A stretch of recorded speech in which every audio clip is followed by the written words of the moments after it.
우리 교회는 큐티를 같은 본문으로 유아부, 유치부부터 어른에 이르기까지 같은 본문으로 큐티를 합니다. 요즘 우리가 큐티하는 본문이 사사기입니다. 이번 주에 우리가 큐티했던 본문을 보면 기드온의 이야기와 그의 아들에 관한 이야기가 나옵니다. 사사 기드온이 우상을 파괴하고 적국으로부터, 미디안으로부터 이스라엘을 지키고 그 나라를 구원하며 평화로운 시간을 보냈습니다. 그러나 사사 기드온이 죽자마자 이스라엘 백성들은 다시 우상 숭배에 빠집니다. 근데 성경이 강조하고 있는 것은 기드온이 죽고 수백 년이 흐른 다음에 우상 숭배에 빠졌다, 그게 아니고 성경에서 강조하는 것은 기드온이 죽자마자 곧바로 우상에 빠졌다, 이런 내용을 사사기는 우리에게 전해주고 있는 거예요. 은혜를 잊어버린 거죠. 은혜를 배반한 거죠. 하나님의 은혜를 향한 배은망덕의 죄를 이스라엘 백성들이 지은 것입니다. 배은망덕, 뭘 뜻합니까? 그의 영혼의 죽음을 뜻합니다. 죽음이란 하나님과 우리 인간의 관계의 단절이거든요. 하나님이 은혜를 그렇게 베풀어 주셨는데도 아무 관계가 없는 것처럼 그 은혜를 잊어버리고 금방 배은망덕해서 우상에게 갔다는 거죠. 이것이 영적인 죽음을 의미하는 것입니다. 우상이 무언가요? 인간이 만들어내는 가치 없는 죽은 물체를 하나님처럼 섬겼다는 거죠. 신앙인이 세상 일에 너무 지나치게 관심을 기울이다 보면 거기에 푹 빠지게 되는 거예요. 우리의 사업이 얼마나 중요합니까? 그러나 또 이 세상 돌아가는 정치 얼마나 중요해요. 그러나 사업이나 정치나 생의 염려나 때로는 생의 기쁨과 쾌락에 너무 지나치게 몰두하게 되면 하나님과의 관계가 단절이 되는 거예요. 끊어지게 되고 세상의 노예가 되고 하나님 사랑을 잊어버리고 배은망덕하는 죄를 짓게 되는 거죠. 참된 신앙과 우상의 차이가 무엇일까요? 우상을 설명하려면 심리학적인 설명이 필요합니다. 우상은 자기가 만든 신이에요. 자기가 만든 신. 어떤 대상, 우상은 자기 욕망을 대상화하는 거예요. 바위가 두려우니까 그 바위를 인격체로 만들어서 대상화하고 신으로 만들고, 그리고 그거를 달래고 제사를 지내고, 그래서 부드러운 존재로 만들고 타협하고 조종해서 나한테 유용하게 만들겠다는 거죠. 이게 우상의 본질입니다. 우상은 인간이 돈이나 자기의 재주를 통하여서 자기의 정성으로 귀신을 달래고 이런 것들을 조종해서 내게 복 주는 존재로, 유익한 존재로 내 목적을 성취하는 거죠. 욕망을 성취하는 거예요. 오늘 본문을 다시 한번 읽어볼까요? 사사기 함께 시작. 그때에 이스라엘의 왕이 없으므로 사람이 각기 자기의 소견에 옳은 대로 행하였더라. 이 본문은요, 사사기 맨 마지막 절입니다. 사사기의 결론을 이렇게 얘기하는 거예요. 여기서 자기의 소견에 옳은 대로 행하였더라, 자기 욕망대로 했다는 거죠. 그 이유가 뭔가요? 왕이 없었으므로. 여기서 왕이 없다는 것은 두 가지 의미를 갖고 있습니다. 말 그대로 세상에 왕 제도가 없었어요.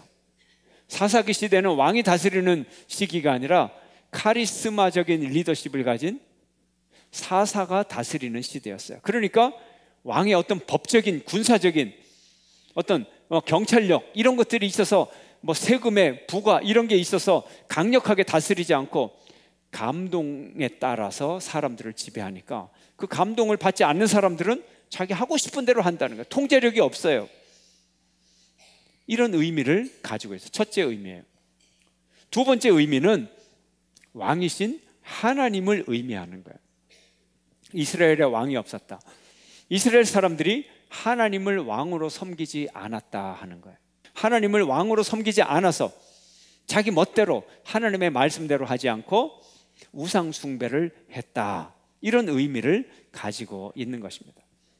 하나님을 왕으로 섬긴다면 자기 소견대로 하는 것이 아니라 하나님의 말씀을 따라가고 우상을 섬기지 않게 되겠죠. 하나님을 왕으로 섬긴다면 하나님의 말씀에 절대적인 순종을 해야 되는 것입니다. 이처럼 참신앙은 우상숭배와는 다릅니다. 우상숭배는 신을 내 마음대로 조정하려고 하는 거고, 참된 신앙은 하나님의 뜻대로 내가 변화되는 거예요. 내가 그 뜻대로 하는 거예요. 여기에 차이가 있는 거예요. 구약에 중요한 인물 두 사람이 있습니다. 사울과 다윗입니다.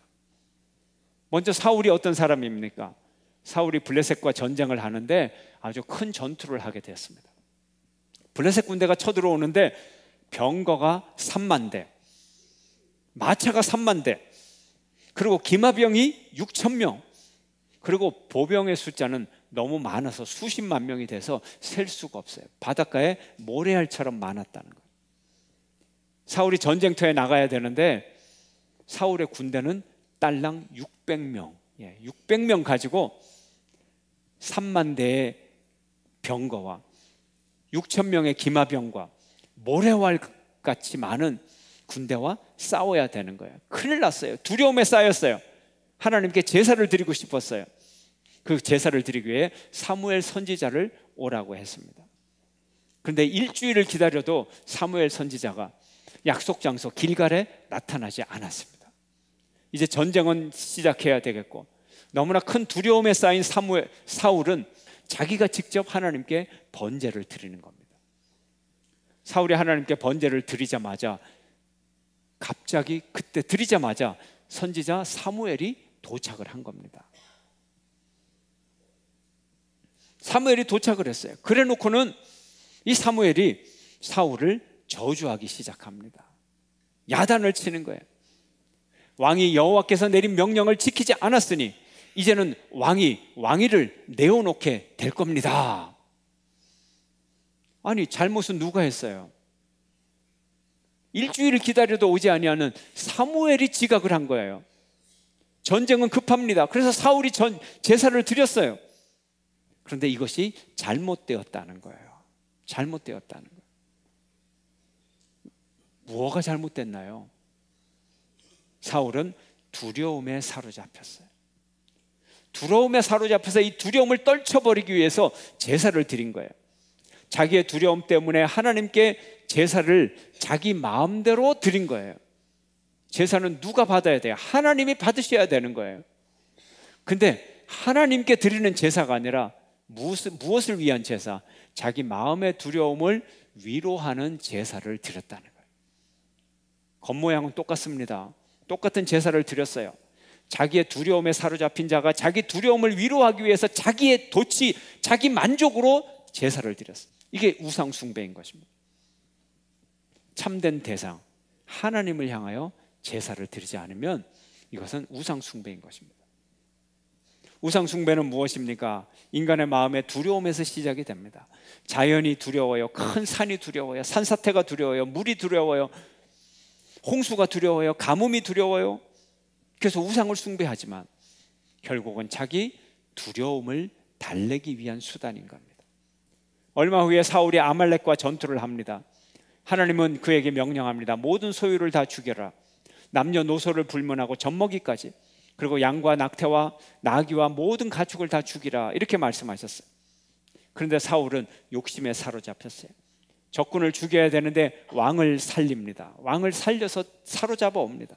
좋은 전리품을 챙겼어요. 가축을 죽이지 않았어요. 그는 쉽게 생각합니다. 어떻게 해요?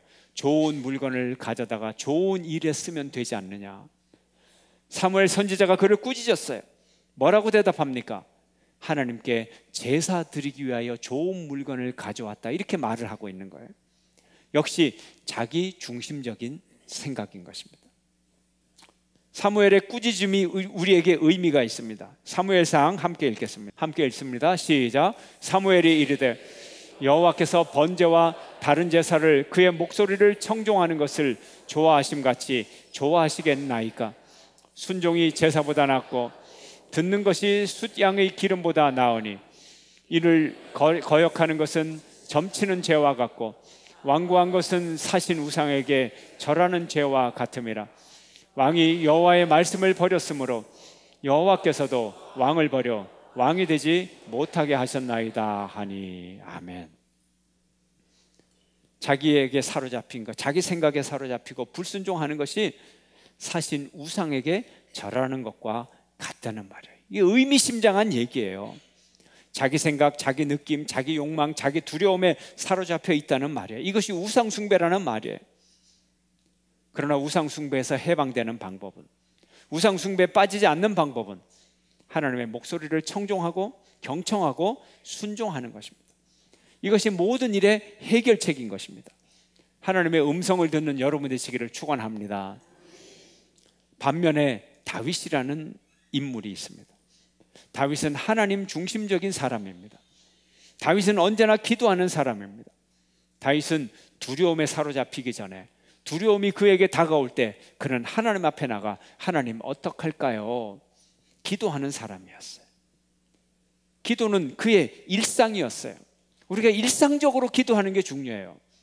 그래서 바울은 말합니다. 쉬지 말고 기도하라. 항상 기도하라고 말합니다. 일상이 돼야 되는 거예요. 바로 기도의 일상을 회복하는 방법, 그것이 40일 영성 수련의 목적인 것입니다. 기도를 매일 해야죠. 일상이 돼야죠. 그래야 습관이 되죠. 그래야 하나님의 사람으로 살아가게 되죠. 기도하지 않으면 사울처럼 하나님을 믿는다고 하나 자기 두려움 사로잡히고 자기 욕망에 사로잡혀서 하나님을 자기식으로 섬기게 되는 거죠. 이건 엄청난 죄악을 범하게 되는 거죠. 그러나 다윗은 하나님 앞에 나갔어요.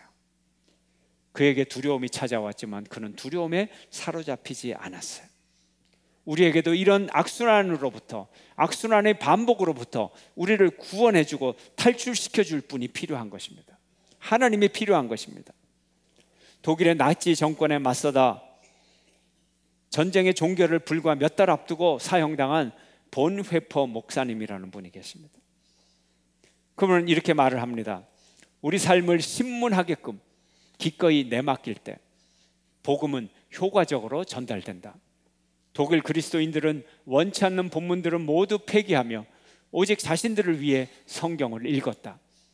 그러나 우리는 우리 자신에 맞서 성경을 읽고 성경이 우리를 신문하고 취조하게 부르심을 받고 있다. 내 편한 성경, 성경을 읽으면서 내가 은혜 받았다고 하는 그 성경이 중요한 것이 아니라 너 왜 이렇게 하느냐? 이것이 하나님의 뜻이다. 우리를 신문하고 왜 그렇게 했느냐? 취조하고 이런 본문을 읽을 때 더 은혜를 받는다. 이게 진짜 하나님의 성경이라는 거예요. 그리고 그 말씀에 순종해야 된다는 거예요. 우리 삶에 대전환이 일어나야 된다는 거예요. 본회포 목사님이 출간한 1937년작 그리스도를 본받아라는 책에서 값싼 은혜를 받지 말아라, 은혜를 값싸게 만들지 말아라, 이렇게 말합니다. 값싼 은혜가 무엇이냐?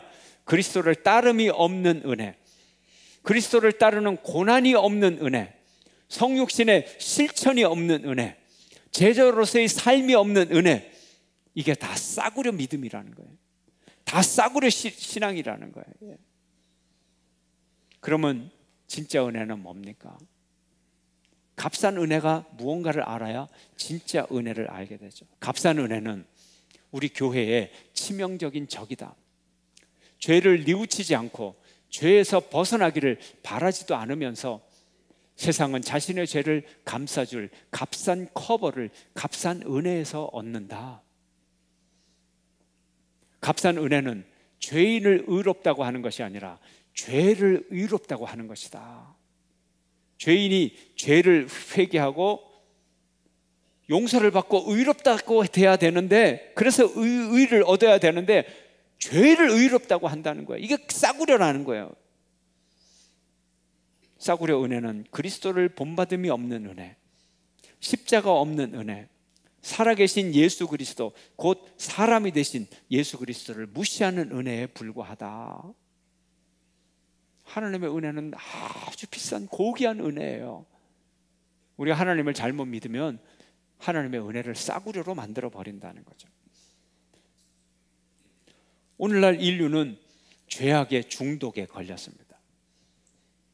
이 세상에 중독이 많죠. TV 중독, 쇼핑 중독, 인터넷 중독, 게임 중독, 스마트폰 중독, 도박 중독, 알코올 중독, 마약 중독, 사랑 중독, 성 중독, 많은 중독이 있어요. 중독을 다른 말로 하면 의존증이라 그래요. 의존증. 어떤 물질이나 어떤 행위에 의존해서 거기에 집착해서 행복을 추구하는 거예요. 습관과 중독의 차이점이 무엇입니까? 그 차이점은 통제할 수 있느냐 없느냐인 것입니다. 통제할 수 없으면 중독이 되고 노예가 되는 것입니다. 막연히 행복을 줄 것 같다, 만족을 줄 것 같다, 그런 느낌을 가지고 더욱 집착하게 만들고 더욱 의존하게 만드는 거예요. 그리고는 스스로는 항상 나는 이것을 끊을 수 있어.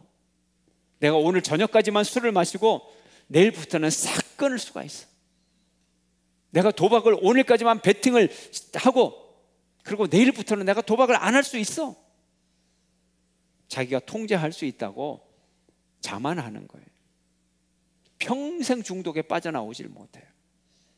그래서 중독은 평생 관리해야 되는 거예요.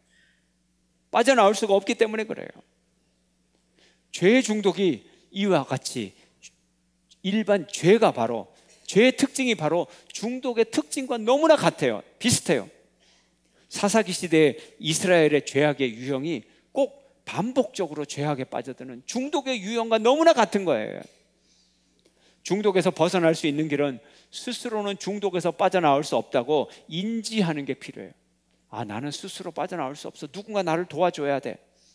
내가 스스로 죄악에 벗어날 수 없다. 인지해야 되는 거예요. 그래야 중독에서 빠져나오고 그래서 죄악에서도 빠져나올 수 있는 거예요.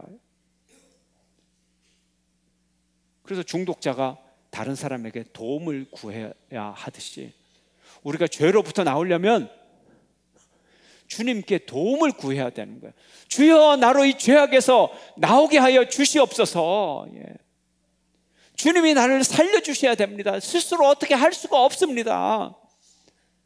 자기가 인지하고 고백을 해야 되는 거예요. 오늘날 많은 사람들이 상담을 합니다.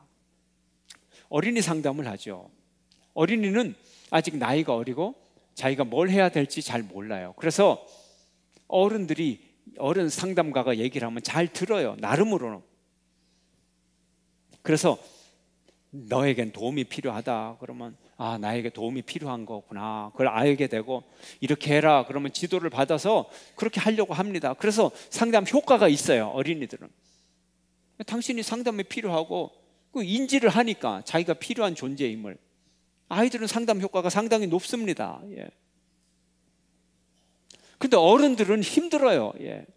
왜요? 상담이 시작이 안 되니까. 아이가 힘들어서 이제 아이만 치료할 수 없어서 가족 치유에 들어가려고 그러면 부모님이 펄쩍 뛰어요. 우리 아이들이 왜 상담 받느냐 그러고, 부모까지 같이 오라 그러면 부모 내가 왜 상담을 받아야 되느냐 그러고, 문제는 자기가 다 만들어 놓고서 말이죠.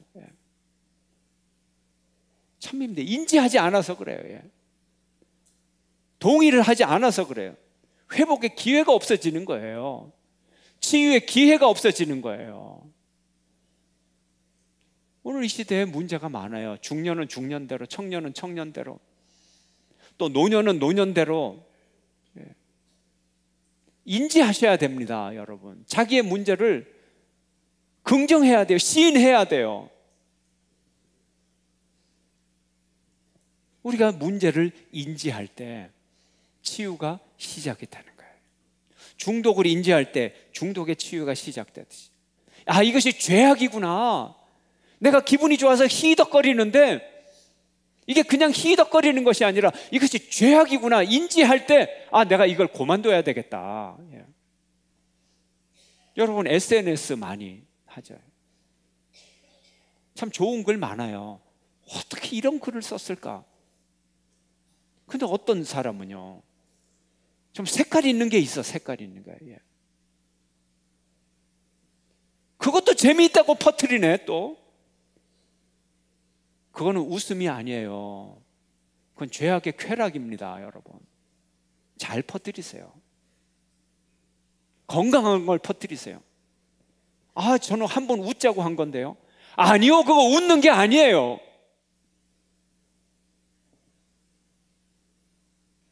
관리해야 돼요. 인지해야 돼요. 중독을 그래서 평생 관리해야 돼요.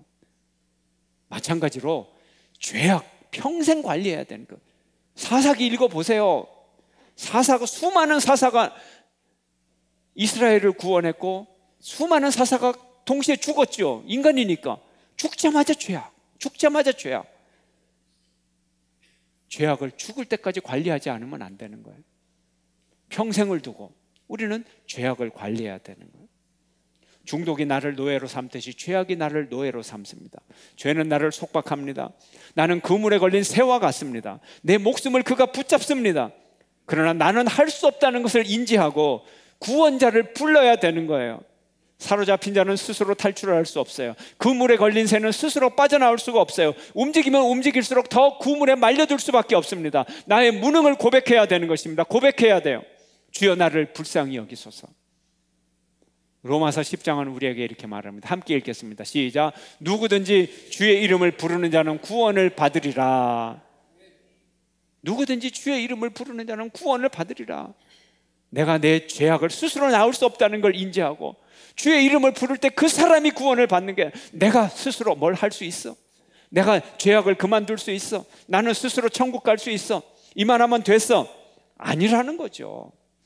히브리서는 이렇게 말합니다. 함께 읽습니다. 시작. 그는 저 대제사장들이 먼저 자기 죄를 위하고 다음에 백성의 죄를 위하여 날마다 제사 드리는 것과 같이 할 필요가 없으니 이는 그가 단번에 자기를 드려 이루셨음이라. 아멘.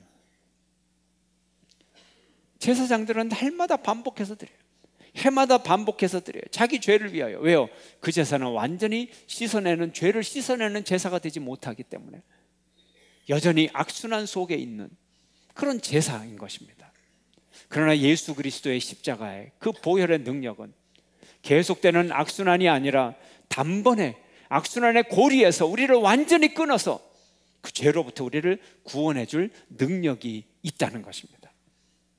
그러나 예수님은 이제 단번에 우리에게 인류의 죄를 사하는 제사를 당신의 피로 들이신 영원한 제사장인 것입니다. 이제 우리가 예수 그리스도의 능력을 힘입어 살아갈 때 죄악의 반복이 아니라, 악순환이 아니라 그 악순환의 고리에서부터 우리를 끌어내어서 우리를 진정한 거룩한 삶을 살도록 도와주시는 것입니다. 여러분, 이 예수를 부르짖기를 바랍니다. 이 예수를 부르짖는 생활이 되시기를 바랍니다.